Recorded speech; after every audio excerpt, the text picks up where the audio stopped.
Hello, this is Diane from dianescards.com, and a week or so ago I showed you this gift card holder that I had made for a friend, and I promised that there would be a video to show you how to do it, so that's what I'm going to do today.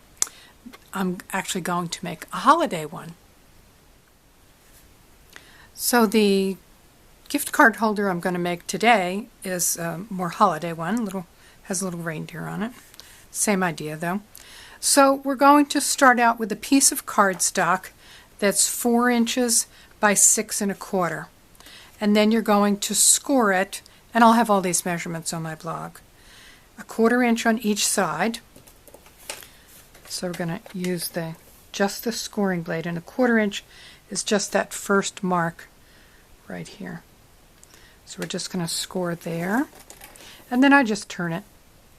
It's 1/4 inch on each side, so that way. And then on this side, we're going to score at 1 1/4.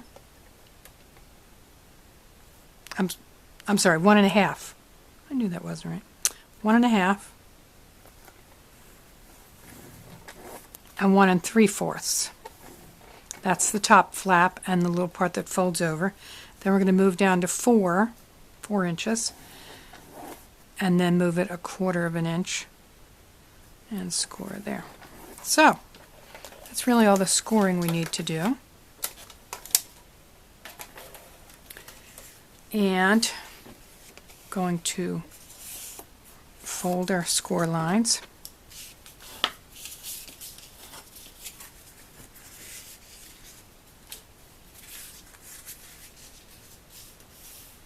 Oops. Trying to make sure I've got everything in the camera. And fold here, and fold here.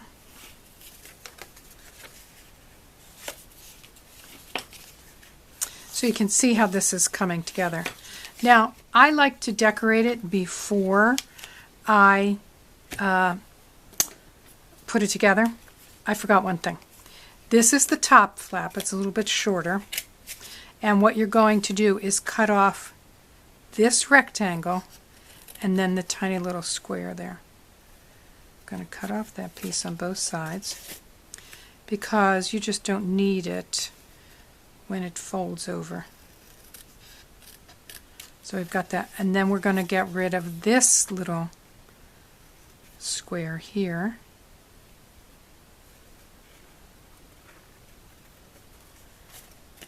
Oops. And this little square here. So I think you can probably see how it's beginning to come together. And now I rounded the corners on the other one, and I kind of like that look. So I'm going to use my Project Life corner rounder. Just have to make sure it's sitting in that V.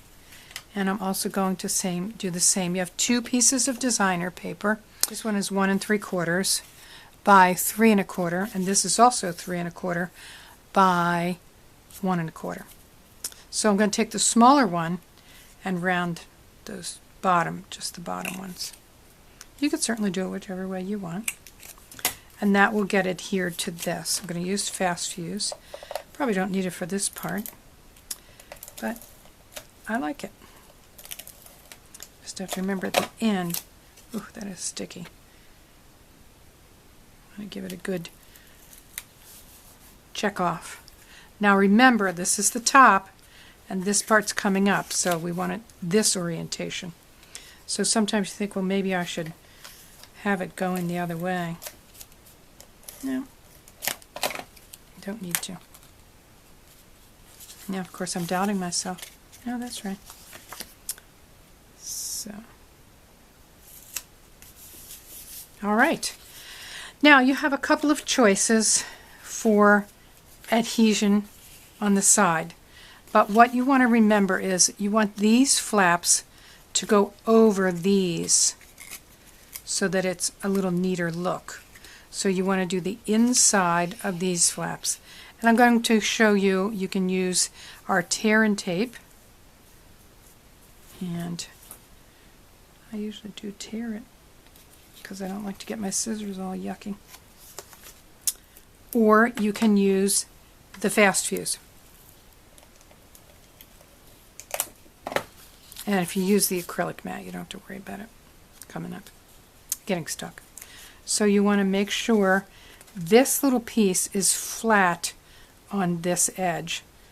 It's actually sort of, think of it as the bottom. Okay, forgot to take this off. You want to take this off. Okay.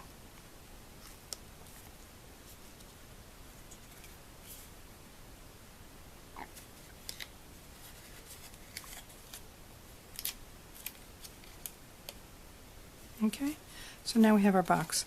Now you can leave these little corners if you want. I don't like them, so I'm going to cut them off, just at an angle.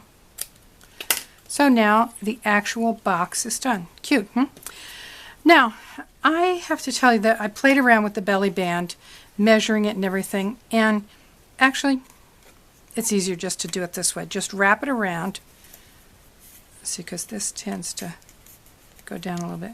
You're going to wrap it around, decide where you want it folded, then go back and line up the sides so that it's even, because you want to have a little play with this. You want to have a little extra room so that it's not too tight, because it'll be taken on and off more than once. Hopefully people don't look at it and just rip it off. So we're going to have this one, and we could have decorated it before we put it together, but since we didn't, we're just going to do it this way. So I have this, bring this over, match those edges, and I did this little Santa, and stamped him in smoky slate, and then colored him in with real red. This is gold Wink of Stella. I don't know whether you can really see that or not. I did the belt with the Wink of Stella. Then I put some clear Wink of Stella on his fuzzy parts of his jacket there. So, cute, hmm? So, thanks for tuning in today, and I hope you've enjoyed this. I will have all the measurements and a photo of this piece of cardstock, because it has all the handy measures that you can print out so that you'll be able to make nice gift card holders too. So, thanks for stopping by today. Bye-bye.